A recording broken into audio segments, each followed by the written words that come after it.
শেষ বুলি ক'লেই জানো শেষ হয়? হয়তো নহয়, এক নতুনৰ আৰম্ভণিহে। আপোনালোকে হয়তো এই কথাটো সকলোৱে শুনিছে, নহয়নে? নমস্কাৰ, মোৰ অন্য এটি ভিডিঅ'লৈ আপোনালোক সকলোকে স্বাগতম জনাইছোঁ। আজি আমি আহিছোঁ আমাৰ অন্য এটা কলনীলৈ। আমাৰ কলনীৰ পৰা এই কলনীটো প্ৰায় 1-1.5 কিলোমিটাৰ হ'ব। কিয় আহিছোঁ আপোনালোকে ভিডিঅ'টো শেষলৈকে চালে গম পাব। এই কলনীটোত আমাৰ প্ৰায় সংখ্যক অসমীয়াই আছিলে আৰু এতিয়াও আছে, কিন্তু সকলো এজন এজনকৈ গৈ শেষ হৈছে। কিয় গৈ শেষ হৈছে আপোনালোকে ভিডিঅ'টো চাই থাকিলেহে গম পাব দেই।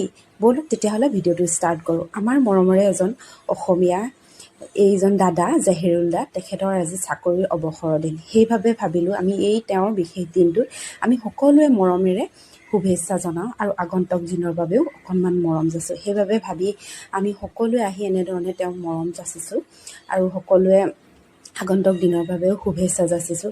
আচলতে আমাৰ বিশেষ দিনবোৰ বহুত বিশেষ হয়, খুব ভাল লাগে, খুব ফূৰ্তি লাগে। যদি আমি সকলোৰে লগত সহযোগ কৰি শ্বেয়াৰ কৰিব পাৰোঁ আৰু সুন্দৰ হৈ পৰে, নহয়নে? তাৰপিছত এইয়া ৱাইফেও তেওঁৰ বাবে এক ছাৰপ্ৰাইজ ৰাখিছে, এনেধৰণে হোম ডেকৰ কৰি ৰাখিছে।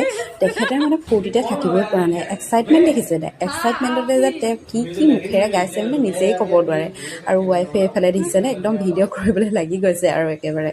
তাৰপিছতে তেখেতৰ একদম কি বক্তব্য আগবঢ়াইছে ঠিক নাই। তাৰপিছত এইফালে ৱাইফে এটা তেওঁলোকৰ কাৰণে কেকো বনাই থৈছিলে একদম ছাৰপ্ৰাইজ কৰি। তেওঁ মানে বহুত ছাৰপ্ৰাইজ হৈ গৈছে আৰু ফূৰ্তিত একেবাৰে থাকিব পৰা নাই, মানে কি কৰোঁ কি নকৰোঁ কৰিছে। এয়া ধৰ্মপত্নী আৰু তেওঁৰ ছোৱালীৰ সৈতে ফটো তুলি ল'লে। তাৰপিছত এইফালে কেকো কাটিং কৰিছে, কি কৰিছে দেখিছেনে? আপোনালোকে নাভাবিব আগতে এই দিনটোতনো কেক কাটিং কৰেনে? সেইটো নহয় আচলতে। আমাৰ আনন্দৰ মুহূৰ্তবিলাক অকণমান যিকোনো এটা মাধ্যমৰ জৰিয়তে আমি বিলাই দিব পাৰিলে বহুতেই ভাল লাগে, নহয়নে? এই ধুনীয়াকৈ এটা অফিচৰ ফালৰ পৰা গন গিফ্ট কৰিছে, আচলতে আগতেই দিলে তেওঁ এতিয়া দেখাইছে আমাক। তাৰপিছত এইফালে দেখিছেনে অকণমানি পোৱালিটো, মই তাক মানে ল'ব খুজিলোঁ, এয়া ল'ব লৈছোঁ। আমাৰ পোৱালি দেখিছেনে মোক কেনেকৈ সাবতি ধৰিছে। আচলতে ইহঁতৰ এইটো বয়সেই, সিহঁতি মানে কি কৰে, নিজৰ বস্তুবিলাক আনৰ লগত শ্বেয়াৰ কৰিব নোখোজে, হয়নে বাৰু? আমাৰ এই একদম খুব দন্দুৰি হৈছে আৰু এতিয়া অলপমান জনা হৈছে যে। আৰু এইফালে আহিল স্মৃতিৰ বাকৰিত অকণমান মৰমেৰে চিয়াহীৰে মৰম বোলাই দিয়াৰ সময়। মই ধুনীয়াকৈ অকণমান মৰম বোলাই দিলোঁ আৰু আগন্তুক দিনৰ বাবে শুভেচ্ছা জনাই লিখি দিলোঁ ধুনীয়াকৈ। নাজানো আৰু তেওঁলোকে মনত ৰাখিব পাৰেনে নাই বা মৰমবোৰ সামৰি ৰাখিব পাৰে নাই নাজানো। আমাৰ মনত আৰু তেওঁলোক সদায় থাকিব।